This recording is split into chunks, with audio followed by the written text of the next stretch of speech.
तो हो गया, आई होप ये कर दिया था। ठीक है, तो लास्ट स्टेप था ना इसका, जो हमने नहीं किया था। तो सबका आ ही गया था लॉग। क्यू बता दो मुझे बस, क्यू कितना आया था स्टेप नंबर जब हम 3 कर रहे होंगे, स्टेप नंबर 3, तो इसमें क्यू निकाला होगा। और सब ऐसे ही करके आएंगे, अगर 3 नंबर में आएगा तो स्टेप 1 स्टेप 2 स्टेप 3, और फिर पुट द वैल्यू। पहले तो फॉर्मूला लिख दोगे, आधा नंबर वही मिल जाएगा। उसके बाद फिर स्टेप 1 स्टेप 2, ताकि सब में नंबर मिलता जाए तुम्हें। लास्ट का आंसर गलत भी आता है तो सिर्फ 0.5 कटे, 2.5 तो मिले तुम्हें कम से कम। तो स्टेप वाइज लिखना है। तो बेटा क्यू कैसे निकाले थे बताओ? प्रोडक्ट का कॉन्सेंट्रेशन अपॉन रिएक्टेंट का। तो मैंने अगर रिएक्शन लिखवाया था, उसमें प्रोडक्ट की तरफ कौन दिख रहा था? Zn2 plus. बेटा तुझे तो रिएक्शन नहीं लिखनी ना, वाला स्कीम नहीं करना ना, तेरे को सीधा n = 2 करना है ना। तो तू ऐसे देख लिया कर, इधर वाला प्रोडक्ट होगा तेरे लिए हमेशा। अगर ऐसे सेल दे रखा है ABC करके तब, अगर ऐसे भी तो आ सकता है ना, A+B गिव्स अस C+D, तो इसमें प्रोडक्ट इधर वाला ही होगा। जब एरो करके दे रखा हो तो प्रोडक्ट इधर वाला ले लेना, और नहीं तो तुम ऐसे ले लेना। दोनों एक ही चीज है, लेकिन तुम ऐसे नहीं कर रहे हो इसलिए बता रहा हूँ। आप प्रोडक्ट की जगह पता क्या लिखूं? Zn। बेटा Zn के आगे कुछ है? नहीं है। लेकिन Ag के आगे 2 लगाया हमने, तो Ag की पावर में कितना जाएगा? 2। अब वैल्यूज बताओ कितनी कितनी है? जिंक की वैल्यू कितनी है? 0.01। देख ले भाई कैसे सॉल्व होता है ये सब। और Ag की वैल्यू की पावर 2। अब बेटा इसको सॉल्व देख कैसे करते हैं, बहुत इजी। 0.1 का मतलब होता है 10⁻²। ठीक है, और इसका मतलब क्या होगा? 10⁻³ और उसका पावर 2, मतलब 10⁻⁻6। तो -6 और -2 कट गया, कितना बचा? 10⁻⁴। ऊपर जाके कितना हो गया? 10⁻+4। आ गया आंसर। आप सबको पुट कर दो। तो ई सेल में पुट कर बेटा। हाँ भाई, ये पुट कर ले वैल्यू फटाफट। तो ई नॉट सेल कितना आया था बोलोगे एक बार? 1.56। ये कितना था बेटा? 0.0591/2। और लॉग कितना लिख दूं? 10⁻⁴। खत्म, आंसर आ गया। तो 1.56 बेटा, ये कितना आता है तुम्हारे लिए हमेशा? 0.03। यही है तुम्हारे लिए हमेशा। और बताओ। ये आ जाएगा 4 log 10। log 10 कितना? 1। तो आंसर आ गया 1.56 -0.03 × 4। बताओ कितना आ रहा है? 3 × 4 = 12। कितना आएगा? 1.44 वोल्ट। ये फाइनल आंसर। डन। हाँ,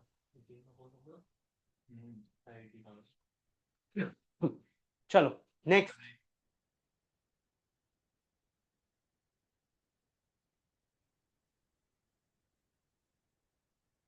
हो गया दोनों का?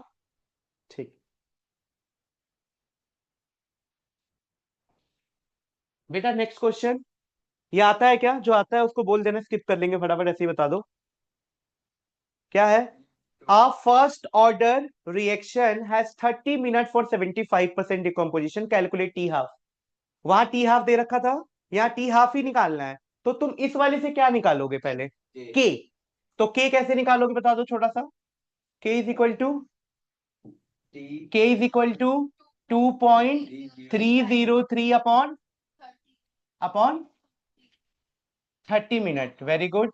लॉग 100/25। Very good. 25 चौक 100। तो बेटा ये कितना हो गया? 2.303/30 × log 4। की वैल्यू गिवन है? हाँ गिवन है ना। हाँ, 0 अब बेटे एक बात सुनो। अब मैंने बार बार बोला है, कैसे कैलकुलेट करेगी फास्ट? ये 30 है, ये 2.3 है। कुछ नहीं है तेरे लिए, ये 15 है। 2 15 30 सीधा। तो इसको ऐसे 1/15 कर देना, कोई दिक्कत नहीं है। और इसको लिख दे 0.60। ठीक है, इसको भी तो ऐसे कर दे, और छोटा कर चल। इसको ऐसे कर दे बेटा, 0.60 है, 0.4। 15 चौक 60। तो आ गया ना सीधा। 0.04 की 0.4? 0.4। ठीक है, तो 0.4 ये क्या निकल गया? के। यूनिट क्या होगी बेटा? मिनट इनवर्स, क्योंकि फर्स्ट ऑर्डर है। अब आंसर आ गया।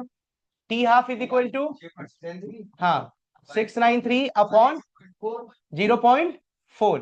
अब मैं 0.693 को पता है क्या लूंगा, 70, ताकि 4 से सीधा कट जाए। ठीक है, तो हमेशा ऐसे लिया कर, सोच समझ के लिखना नहीं है, मन में लेना है। तो अब ये कितना हो जाएगा, यहां मैं लिख देता हूं, वहां तुम अपने मन से लेना। 0.70 और 0.40, चल कोई दिक्कत नहीं। 0 से 0 7/4 आ गया, 7/4 जो भी आंसर है कर लेना, 4 2 8, 1.8। बहुत कम नहीं आ रहा है, चल कोई बात नहीं। तेरा कितना आ रहा है तन्वी? हाँ जो भी आए कर लेंगे, है ना। चलो चले आगे। हाँ भाई, क्यों बनाया इतनी मुश्किल से तो भेजूंगा नहीं। 2 घंटा 3 घंटा लगा है बनाने में। चल 1 पॉइंट समथिंग। 1.8 तुम्हारा? हाँ बिल्कुल सही। तो अगला question Madhav, what is Henry's law give one application? कल भी पूछा था, बताया था तूने।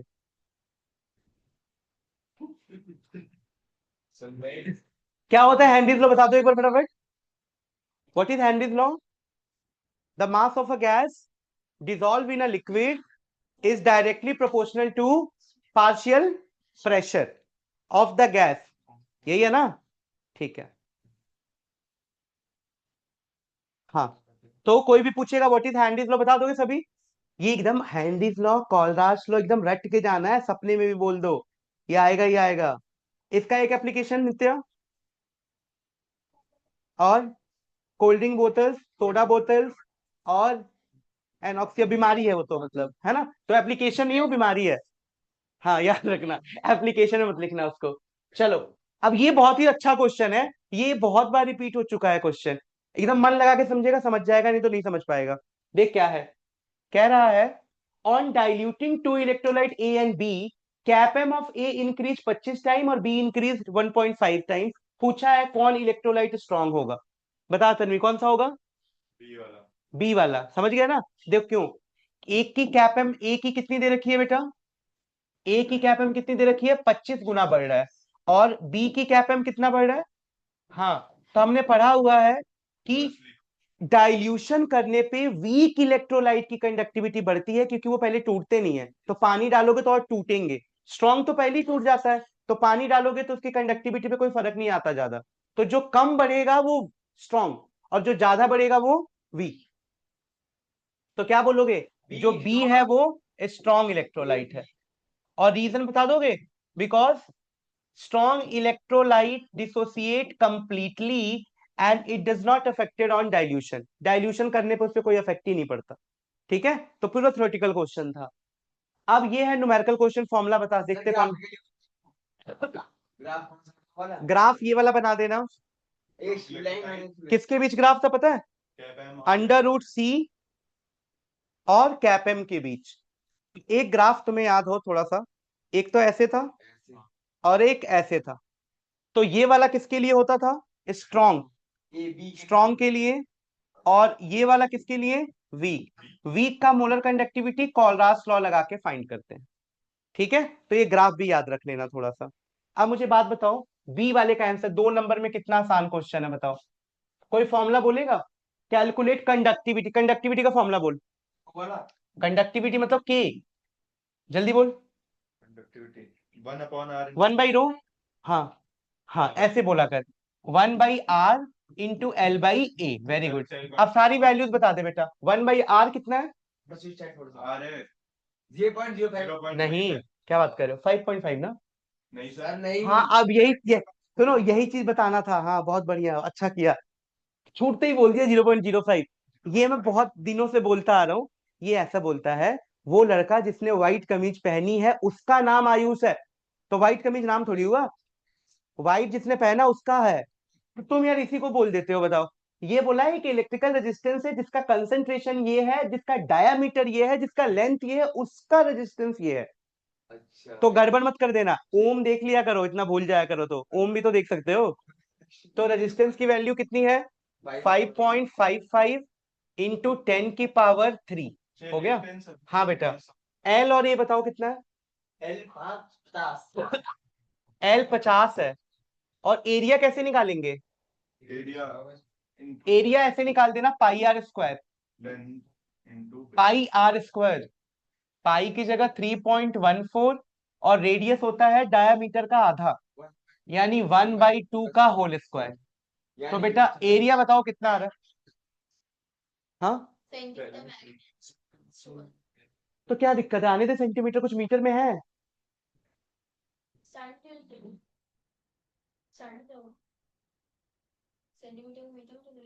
कर ले,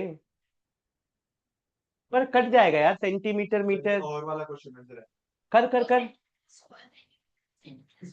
कर लो एक बार, कर देते हैं दोबारा, रुको। L/A मैं पूरा ही निकाल देता हूँ अलग से, इसको इक्वेशन नंबर 1 देके छोड़ दो। अब हम L/A फाइंड आउट कर लेते हैं, ठीक है, अलग से। L कितना है बोलो? 50। और A कितना, अभी सेंटीमीटर में रख रहा हूँ, बाद में कर दूंगा, ठीक है यक्षिता, L/A निकाल के। और एरिया बताओगे मुझे? 3.14 इंटू 1/4 कितना आता है? अप्रोक्स ले लो। 3.14 डिवाइडेड बाई 4 कितना आएगा? 0.75। हाँ सही बोल रहा है, 0.75। बेटा आप बता, कितना लिखो, कितना आएगा ये? एक और लगा ले, जीरो लगा ले, क्यों रो रहा है? अब 75 से 25 तिया 25 दूनी, ठीक है, तो 200 डिवाइडेड बाई 3, 200 डिवाइडेड बाई 3। अब ये सॉल्व कर लो जितना भी है, या ऐसे ही रहने देना, यहाँ पुट कर देंगे ना उसी तरीके से, क्यों सॉल्व करना। ठीक है, तो 200 डिवाइडेड बाई 3, ये किस में आ रहा है? सेंटीमीटर में। अब अगर इसको मीटर में करना है तो सेंटीमीटर से मीटर में कैसे जाते हैं?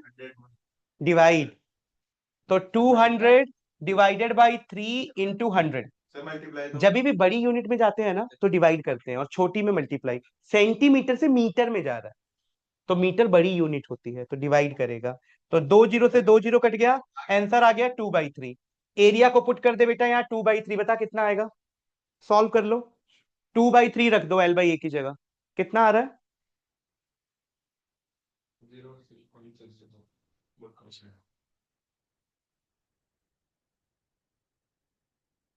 करो सॉल्व, मैं मिटा के करता हूँ इसको, रुको।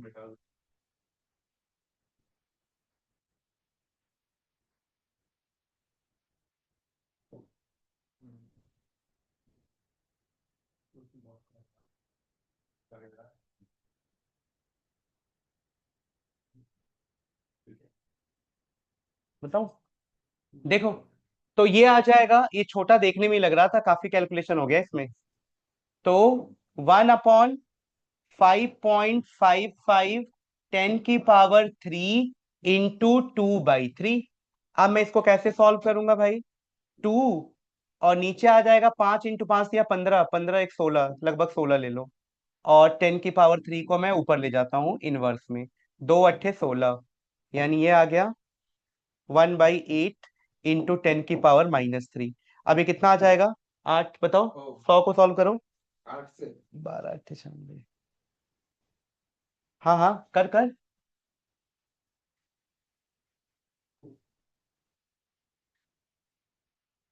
0.12, सो 0.12 इंटू 10⁻³ ये आया कंडक्टिविटी लगभग।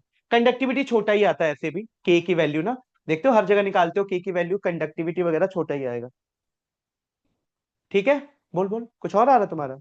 मैंने थोड़ा अप्रॉक्स लिया, आएगा यही। चलो, आ गया यक्षिता? हाँ आ जाएगा, कोई बात नहीं। तन्वी हो गया? चलो आगे मूव करो। बताओ, ये तो एकदम इजी क्वेश्चन है। ब्रह्मलीन बता बेटा जल्दी। क्या सर? यस बेटा, डिफरेंशिएट बिटवीन, अब न्यूमेरिकल करो अगला वाला। Differentiate between ideal and non ideal solution बता दोगे? अरे ध्यान देगा। Differentiate between ideal non ideal बता देगा? आइडियल विच फॉलो दिस, ठीक है। अगला न्यूमेरिकल करो। तो कौन सा फॉर्मूला लगेगा? कौन सा फॉर्मूला लगेगा? हम्म, रिलेटिव कौन है ये, रिलेटिव वाला? Relative lowering in vapour pressure वाला है ना, लगा बेटा जल्दी लगा। क्या होगा बोल? देखो तुम ये सॉल्व नहीं कर पा रहे हो इतने जल्दी, फटाफट सॉल्व करना फोन। बेटा ये आखिरी मौका है, अब इसके बाद फिजिकल नहीं। P0 minus PS upon P0 is equal to N upon N, खत्म। यही है ना कहानी पूरी? आंसर आ गया फाइनल, 60 होता है। इन्होंने दिया नहीं। Wrong question. अच्छा, पर देंगे वैसे पेपर में, पेपर का ही है वैसे, ये एकदम उसी का स्क्रीनशॉट लेके। पता नहीं कैसे हो गया। यूरिया का फॉर्मूला पता है किसी को? गुड, ये होता है H2NCONH2। बेटा कैलकुलेट करना, 60 आ रहा है क्या एक बार? ये होता है फॉर्मूला। इधर आ, बता वैल्यू बोल, क्या क्या रखूं? 23.8 और पीएस निकालना है।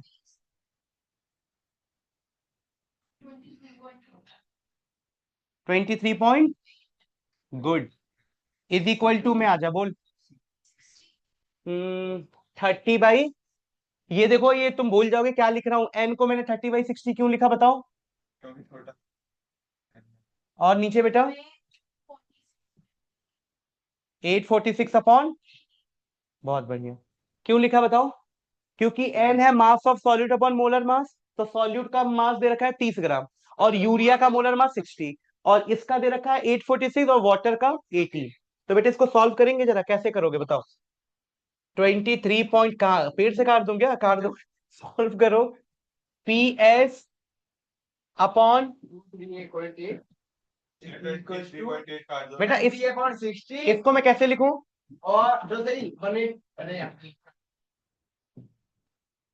ये सही लिखा है? तन्वी देख एक बार, ये सही लिखा पक्का?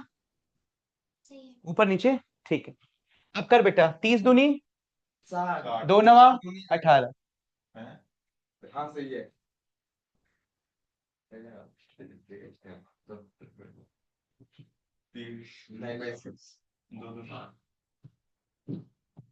सर उसको सॉल्व करो करो। हाँ 24 ले ले, 24 ले ले, कोई बात नहीं, ले ले।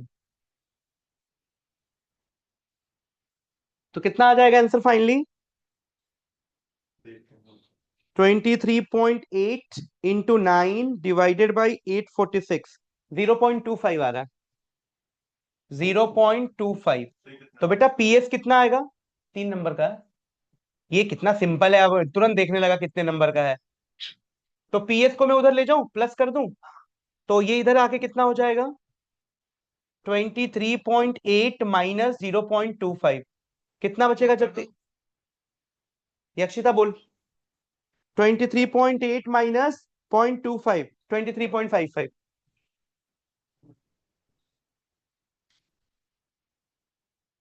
अच्छा एक बात और सुनना मेरी बात ध्यान से, ये थोड़ा कभी दिमाग भी अपना चला लिया करो। वेपर प्रेशर ऑफ सॉल्यूशन कभी भी प्योर सॉल्वेंट से ज्यादा नहीं आएगा, क्योंकि टॉपिक का नाम है relative lowering in vapour pressure. कुछ डालोगे तो कम होगा। एलिवेशन इन बॉइलिंग पॉइंट कभी भी 100 से कम नहीं आएगा, क्योंकि प्योर वाटर का ही 100 होता है, तो 100 से ज्यादा ही आएगा। डिप्रेशन इन फ्रीजिंग पॉइंट कभी 0 डिग्री से ज्यादा नहीं आएगा, क्योंकि प्योर वाटर का 0 होता है, तो उससे कम ही आएगा। तो ये सब भी दिमाग में रखा करो थोड़ा आंसर लिखते समय, है ना, कहीं प्लस मत करके आ जाना। सर ये बड़ा एन क्या होता बड़ा एन होता है बेटा मोल्स ऑफ सॉल्वेंट, और छोटा एन होता है मोल्स ऑफ सोल्यूट। हो गया पक्का? Done, good. ब्रह्मलीन समझ आया बेटा? जल्दी बता। यस सर, आ गया। पूछते रहना मेरे से, ये नहीं कि तू पूछती नहीं है, कुछ भी नहीं आया ना तो पूछ लिया कर मेरे से, ठीक है? नहीं नहीं, मेरे को आ रहा है समझ में अभी तो। ठीक है बेटा। अगला 5 मार्क्स।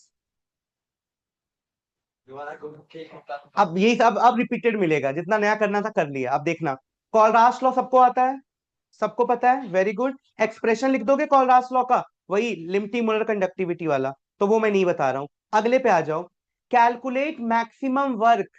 तो तुम बोलोगे मैक्सिमम वर्क क्या हो गया? क्या होगा मैक्सिमम वर्क का फॉर्मूला? हाँ डेल्टा जी को ही बोलते हैं मैक्सिमम वर्क। मैक्सिमम वर्क मतलब डेल्टा जी। कहीं ये मत सोच लिया कि नया कुछ आ गया तो बोलेगा वर्क है तो फिजिक्स आ गया, V/Q लगा के आ जाएगा। तो वर्क की जगह वो तो वर्क की जगह मतलब डेल्टा जी निकालना है। वर्क मतलब निकाल, निकाल बेटा जल्दी। हाँ निकाल लो 2 सेकंड में। डेल्टा जी, जल्दी से फटाफट बेटा। Delta G. हाँ, delta G naught is equal to -N/F/E0 cell. बेटा सब कुछ बता मेरे को, कितना कितना है? एन कितना है? 2 वेरी गुड। और 9 6 और E0 सेल निकाल दो। निकाल, जल्दी निकाल। 80 कौन कैथोड कौन एनोड? कैथोड ये है Ag और एनोड Ni है। Very good. जो ज्यादा वैल्यू है वो कैथोड, जो कम वैल्यू है वो एनोड। तो निकाल दो यहाँ पे मैं। मैं 0.5 आ रहा है, करो करो। बोल 0.55 वोल्ट। पक्का। यस। 0.80 माइनस कितना आ रहा है? 0 पॉइंट नहीं नहीं नहीं नहीं 1.05 1.05 आएगा। तो 1.05 पुट कर दो। 1.05 आंसर आ गया। बेटा जो भी आंसर आएगा एक बार बता दो, कुछ बताना है इसमें।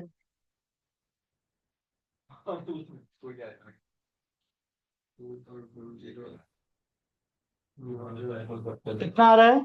तेरे को याद है 2 × 96500 इंटू 1.05। 202। 650 जूल पर मोल। तुम्हें पता है ना क्या करना होता है? 1000 से डिवाइड, है ना? तो 1000 से डिवाइड करो तो 202.6 किलो जूल पर मोल। ये बहुत रिपीटेड आंसर है, बहुत बार आया हुआ है ये। 202 ना? हाँ 202 आ गया तन्वी, नित्या, ठीक है। हाँ तो बता अगला formula. E naught z is equals to बोल बोल। 0.6 going and by log kc। E naught cell is equal to 0.059 upon n log kc। तो log kc निकाल बेटा। तो log kc is equal to E naught cell, बोल बोल, E naught cell into n divide by 0.059। ले answer आ गया। ई note cell कितना आया था? 1.05, एन 2 था और ये है 0.059। ये रटा हुआ तुम्हें कि आ रहा है 35? क्योंकि इसका आंसर दो ही आता है, 35 और 12 पर। हाँ सही होगा, बिल्कुल सही। ये बोर्ड तुम्हारे क्वेश्चन पेपर में भी कई बार आया। सर 35, हाँ बोल। ये वाला कैसी बातें कर रहा है तू? नहीं, ये 298 केल्विन का क्या मतलब आ गया? यही तो फॉर्मूला लगता है इक्विलिब्रियम कांस्टेंट निकालने के लिए। इक्विलिब्रियम कांस्टेंट पता है कब निकालते हैं? नर्स इक्वेशन लगाते हैं पूरा। और हाँ नहीं, पहले ए का सेकंड, ए के सेकंड में दो चीजें बोली थी ना, वर्क मतलब डेल्टा जी निकाल दिया और लॉग केसी ये निकाल दिया। और ये लॉग केसी का फॉर्मूला होता है, रट ले सीधा। E naught cell is equal to 0.059 log KC. ये नर्स इक्वेशन वाला ही है, बस ई सेल को जीरो कर देते हैं। निकाल लो। निकल गया फिर ऐसे कुछ मत दो। अरे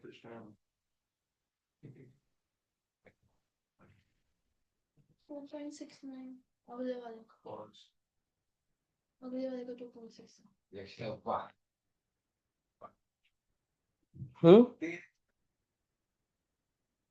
फ्राइडे फर्स्ट लॉ का ये वाला, ये तो कर दोगे ना ईएमएफ ऑफ। डन। मैं ये बता देता हूँ फर्स्ट वाला।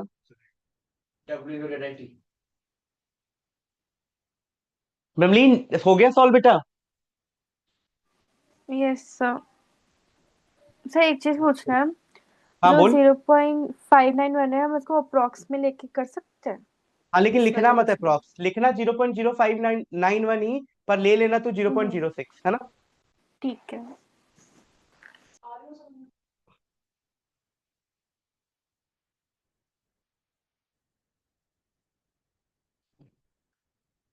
डन। चलो आगे बेटा।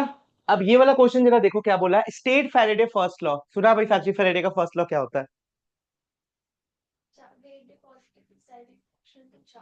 हाँ थोड़ा और सुंदर सा कैसे बनाएगी? The weight deposited, the amount of substance deposited at cathode is directly proportional to quantity of electricity pass. ठीक है, यानी W is directly proportional to Q। तो W का प्रोपोर्शनल कांस्टेंट Z, तो ZQ और Q की जगह IT। ठीक है चलो। अरे लिखा हुआ है कॉपी में अच्छे से, फिर से बोल रहा हूँ। फैराडे का फर्स्ट लॉ ये होता है भाई कि W is directly proportional to Q। अब इसको देख के बोल। The amount of substance deposited at cathode is directly proportional to quantity of electricity pass. ये तूने कॉपी में लिखा हुआ है, टेंशन मत ले। तो W is equal to ZQ। ये तो माधव सुना देगा। तो सो रहा है ये। उठ जाएगा पेपर के बाद, एक जैसे पेपर खराब गया ना उठ जाएगा उस दिन, फिर 2 महीना उठा ही रहेगा। तो W is equal to ZIT, काम खत्म।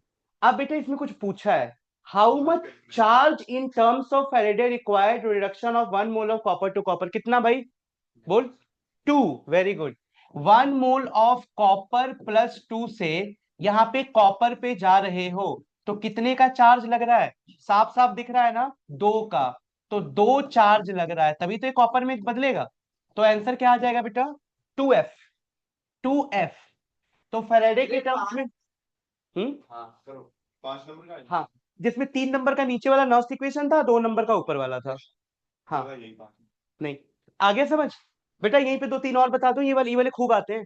एक अगर मान ले तेरे को ऐसे दे दिया, MnO4 नेगेटिव से Mn+2, बता कितना मोल चार्ज लगेगा? 7 नहीं 5। देख कैसे, ये MnO4 इसका ऑक्सीडेशन स्टेट कितना आएगा, निकाल। X माइनस कितना आएगा? 7। 7 से कितने पे जा रहा है? 2 पे। कितने का चेंज? 5। तो 5F। तो ये वाला कर लेना भाई अच्छे से, ठीक है ना? कुछ भी आ जाए, Cr2O7, MnO7, कॉपर, H2O, जो भी आए याद रखना। रखोगे? अब सुन क्या पूछा था इसने, इन टर्म्स ऑफ फैराडे बताना है तो 5F 2F बोलेगी, लेकिन अगर बोलता है इन टर्म्स ऑफ चार्ज कूलम बताओ तो F की वैल्यू पुट कर देना। जैसे 5 इंटू 96,500 क्या कूलम, तो ये कूलम में आ गया। तो जैसे पूछेगा वैसे लिख देना, कूलम या चार्ज। ब्रवलीन क्लियर है बेटा, जल्दी बता। यस सर क्लियर है। ठीक है, बंदगी तो चली गई भाई। नेक्स्ट, नेट बंद हो गया ओके सर, वो सेल्स करा दो। सही बात दी है, क्या हुई? हाँ, next is define fuel cell, right to advantage. सबको पता है, तू बता definition, what is fuel cell? देखो इसको इतना बेसिक चीज नहीं है, क्या कर रहा है भाई फ्यूल सेल? Eco friendly.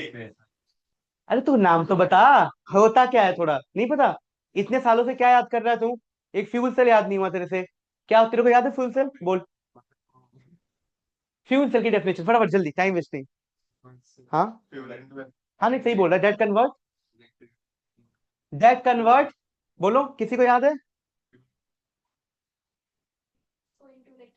और तू क्या सेम क्या?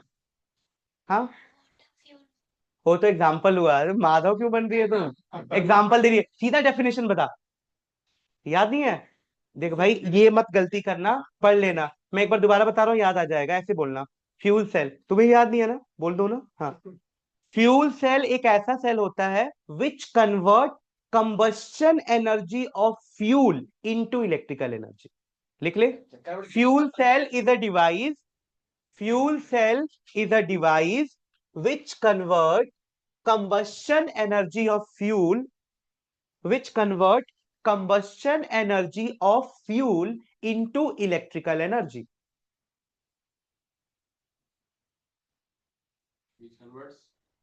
combustion energy of fuel into electrical energy, ठीक है?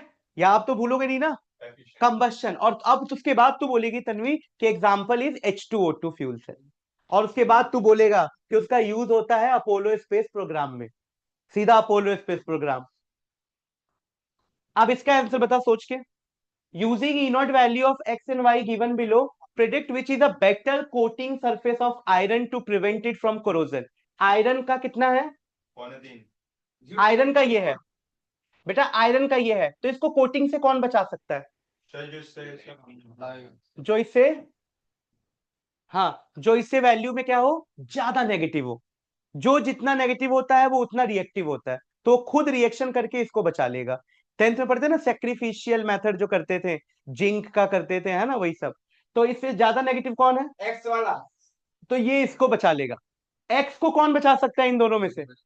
ये कोई नहीं बचा सकता, ठीक है? और वाई को दोनों बचा सकते हैं। तो समझ गए ना लॉजिक? तो जब भी आएगा कि कोरोजन वाले की कौन बचाएगा, तो जो जितना नेगेटिव होगा वो कम नेगेटिव वाले को बचाएगा। और जो जितना नेगेटिव होता है वो क्या होता है? अच्छा, रिड्यूसिंग एजेंट। जितना नेगेटिव उतना रिड्यूसिंग, और जो जितना पॉजिटिव होता है उतना अच्छा ऑक्सीडाइजिंग, और जो रिड्यूसिंग है वो ऑक्सीडेशन अच्छा है, और जो ऑक्सीडाइजिंग है उसका रिडक्शन इजी है। तो ये दोनों उल्टा होता है, याद रखना इस चीज को, ये रहेगा याद, ठीक है? चलो आगे बढ़ो। हाँ, इतना ही बताना है और कुछ भी नहीं। Next, on mixing X and Y, सोच के तेरे से पूछ रहा हूं पहले, ध्यान से एकदम, और सब बताना। एक्स और वाई को मिलाया, volume of the resulting solution decrease, volume घट गया, कौन सा डेविएशन है? दो को मिलाने पे वॉल्यूम घट गया, कौन सा डेविएशन है? नेगेटिव। समझ आया सबको? ठीक है। पूछा है what is change in temperature, temperature में क्या चेंज होगा? नेगेटिव डेविएशन है तो। ये तो कुछ नया आ गया, तुम अपने सोच के बताओ क्या होना चाहिए टेम्परेचर। दो चीज बोलता हूं, नेगेटिव होगा टेम्परेचर, मतलब टेम्परेचर बढ़ेगा कि घटेगा, बस ये पूछ रहा। घटेगा। अच्छा, डेल्टा एच क्या होता है बताओ, नेगेटिव डेविएशन के लिए? ऐसा होता है। नेगेटिव होता है पॉजिटिव होता है? नेगेटिव होता है ना भाई, नेगेटिव डेविएशन के लिए डेल्टा एच डेल्टा भी सब नेगेटिव होता है। अब इसका एग्जांपल बता, एसिड और वाटर। अब थोड़ा प्रैक्टिकल होके बताओ, एसिड को पानी में मिलाते हो तो कंटेनर गर्म होता है कि ठंडा होता है? तो टेम्परेचर बढ़ेगा। अरे एक्सोथर्मिक रिएक्शन है ना, तो एक्सोथर्मिक रिएक्शन में हमेशा टेम्परेचर बढ़ेगा।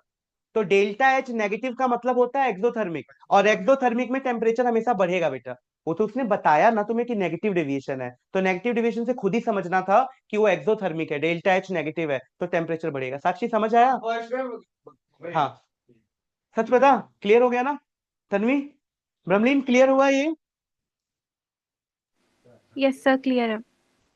अगर मान लो यहाँ पे ऐसा कुछ आया, अगर कुछ ऐसा आ जाए ना, तो उससे रिलेटेड सारी चीजें सोच लिया करो तो आंसर मिलता है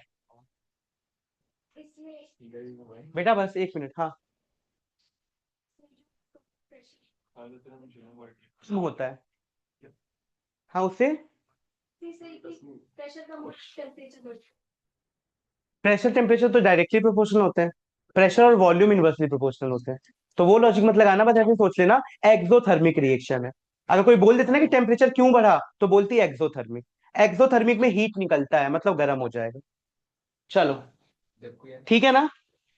आगे,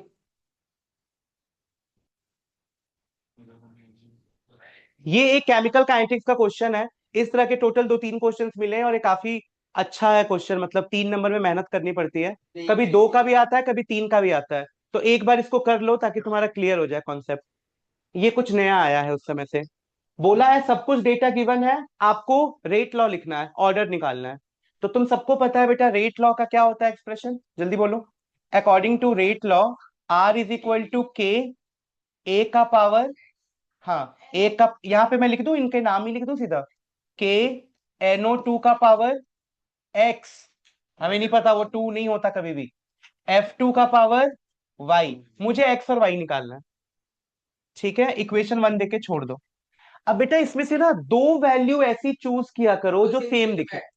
तो दो वैल्यू कौन सी है जो सेम दिख रही है? 1 और 2 में ये दोनों वैल्यू सेम है। ठीक है, तो एक इक्वेशन बनाओ। अगर मैं R1 लूं तो R1 की वैल्यू क्या होगी बेटा, बोलो जल्दी। के, और कॉन्सेंट्रेशन क्या दे रखा है R1 के लिए? NO2 का 0.2 की पावर x, और बोल बेटा इधर देख ले, ये 0.05 की पावर y। खत्म। अब R2 के लिए बता, सर इसका यूज कहाँ पे होगा? ऑर्डर निकालने में। 0.4 के 0.4 की पावर x, और 0.05 की पावर y। क्या हम ऐसा कर सकते हैं? सर इसका यूज कहाँ होगा? 6 -3 तो इसका अभी बताता हूं, ये कर लिया। अब इन दोनों को डिवाइड कर दो, ये R1 R2 ही तो दे रखा है। R1 की वैल्यू दे रखी है तेरे को 6.6 इंटू 10⁻3, समझा? और इसकी वैल्यू कितनी दे रखी है R2 की? 1.2 इंटू 10⁻²। डिवाइड कर दो, किसको डिवाइड करूं, R2 बाई R1 के R1 बाई R2? नीचे कर दो। वैसे बड़ी ये है, तो वही उल्टा है। बड़ी ऊपर रहेगा तो नीचे से काटने में सिंपल होगा ना। वही तो बोल रहे हैं ये R1 बाई R2 बोल रही है ना, इसलिए वैसे कहीं से भी आ सकता है। बात है। चलो, तो मैं क्या करूं, ये इक्वेशन नंबर 2 हो गया, और ये 3 हो गया, दोनों को डिवाइड कर दो। तो डिवाइड, 3/2। हाँ, 3/2, क्या एक ही चीज लिख रहा हूं 2 बार। तो बोल जल्दी, 1.2 अरे सर ऐसे करते हैं। Into 10⁻², divided by 6 into 10⁻³ done. अब सुनो बेटा, इधर क्या क्या बचेगा, के से के खत्म, 0.4 डिवाइडेड बाई 0.2 की पावर x। नित्या ये कैंसिल हो गया पूरा, है ना? अब मुझे बताओ क्या आएगा ये, 10⁻³ से 10⁻² कैंसिल, तो ये तो खत्म, इसका एक 10 ऊपर चला गया होगा, जो 10 से 10 खत्म, यानी ये आ गया 12/6, है ना, इज इक्वल टू 4/2, मतलब 2 की पावर x। तो बेटा 6 दूनी क्या होता है 12, तो 2, और इधर भी 2 की पावर x, तो x की वैल्यू क्या हुआ 1, तो x का वैल्यू 1 आ गई। यहां से बताऊं 2 इज इक्वल टू 2 की पावर x, x को क्या रखूं कि किसी की पावर 1 रख दे तो 2 बराबर हो जाएगा। ये दोनों को इक्वेट करना होता है बस। अगर मैं 2 की पावर 2 रख देता तो 4 आ जाता ना, 4 2 के इक्वल थोड़ी है। तो x की वैल्यू 1 आ गई। अब तुम y निकालना है बेटा तुम्हें मेहनत करके। तो y के लिए क्या करोगे, किसी भी दो को ले लो, या इसमें सबकी वैल्यूज पुट करके y निकाल लो, रेट दे ही रखा है, तुम्हारी मर्जी है। तन्वी कौन सा आसान रहेगा बता। अच्छा k भी तो नहीं है, तो नहीं कर सकते रेट वाले, मैंने दो को डिवाइड करना पड़ेगा।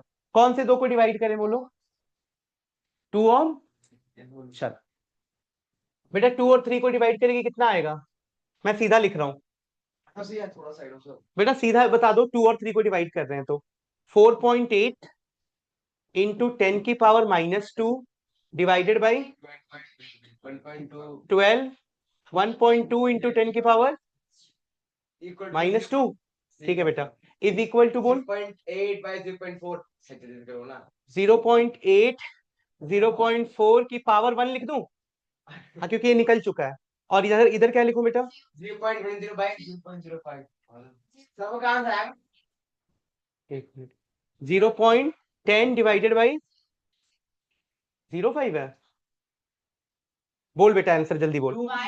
2 ये 4 आ गया, हाँ और ये बेटा 2 2 आ गया, और ये भी 2 और ये कितना आया 2 2 नहीं आएगा, नहीं 0.05 है, 2 0.052, हाँ ठीक है, 2 की पावर y, तो बेटा 2 2 जा 4, तो ये तो फिर वही आ गया, ये मान ले तो y भी 1, तो y भी 1, ठीक है। तो y1 x1, तो ऑर्डर कितना आ गया 2, तो ओवरऑल ऑर्डर 2 आ गया। और मोडालिटी मोडालिटी रेट लॉ का एक्सप्रेशन लिख दोगे अब, ऐसे लिखते r is equal to k NO2 की पावर 1 F2 की पावर 1 टोटल 1 + 1 2, कर दोगे ना ऐसे क्वेश्चन। दो को इक्वेट करना है बस, और दो उन्हीं को इक्वेट करना है जिसकी वैल्यू इजीली निकल सकती हो, कुछ मुश्किल मत ले लेना। चले आगे, ये बताओ, एक्टिवेशन निकालनी है बोलो बोलो। एक्टिवेशन निकालनी निकाल the rate of reaction become double, अरे ये सब तो